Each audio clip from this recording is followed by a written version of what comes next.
Scenarios are a very powerful tool to help companies plan for the future, whether they're looking at developing next year's budget, developing a new strategy, refreshing a strategy, testing a new investment decision.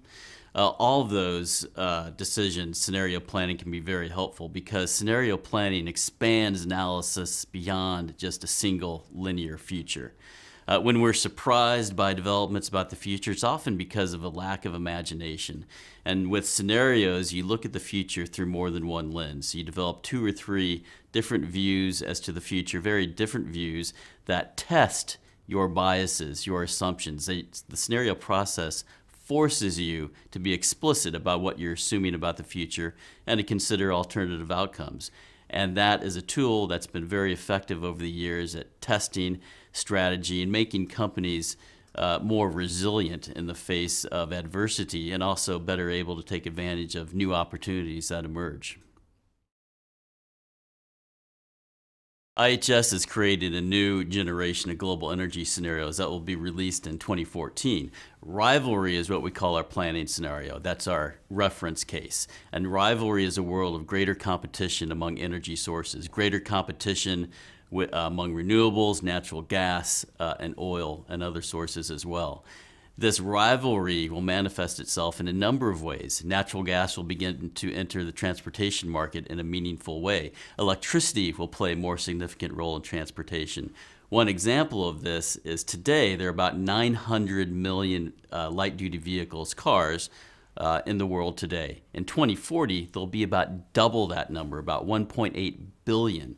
However, gasoline demand will not rise that much because many of these vehicles will be much more efficient than they are today, and many will use natural gas, and electricity will play a greater role. So that's an example of this era of energy rivalry that we've entered.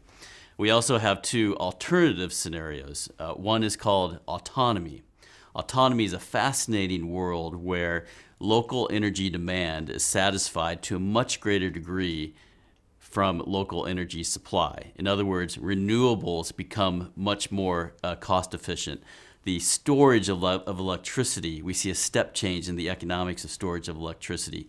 We see widespread expansion of unconventional oil and gas production. So there's a lot more energy supply in many parts of the world that today don't have much energy production. So autonomy, a world where local energy demand is satisfied to a much greater degree by local energy supply. The second alternative scenario is called vertigo. Vertigo is a world of accelerated technological change. It's a world where self-driving cars become widespread. It's a world where we have computers play a much more significant role in medical diagnoses, for example. It's a world of great technological change, but it's also a world where the change is so great that it's very difficult for governments and societies to keep up with that change.